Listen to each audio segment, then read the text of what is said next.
খুলনায় আদালতে হাজিরা দিয়ে বের হওয়ার সময় প্রতিপক্ষের গুলিতে নিহত 2 হামলাকারীদের খোঁজে পুলিশ, নিরাপত্তা ব্যবস্থা জোরদার।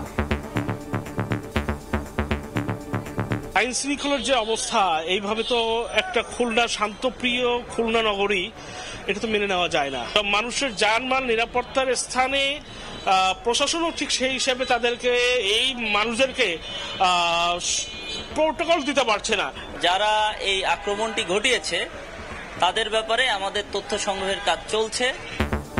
জমি নিয়ে বিরোধের জেরে কুড়িগ্রামে প্রাণ গেল 3 জনের, আহত বেশ কয়েকজন। দেখছিলেন প্রধান শিরোনাম, দুপুরের সময়ে সঙ্গে আছি আমি তোহা খান তামিম।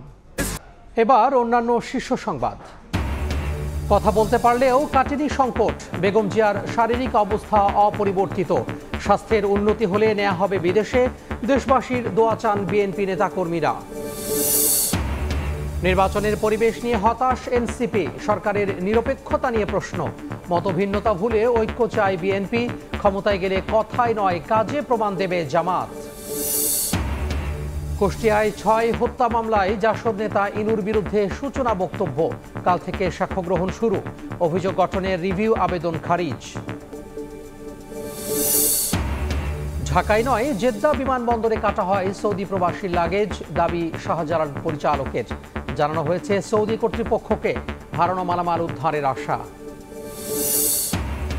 এবং দোকান বন্ধ করে আন্দোলনে মোবাইল ব্যবসায়ীরা, নিবন্ধন কার্যক্রম সংস্কারের দাবিতে মানববন্ধন, 6 লেন চেয়ে চট্টগ্রাম কক্সবাজার মহাসড়ক ব্লকেজ।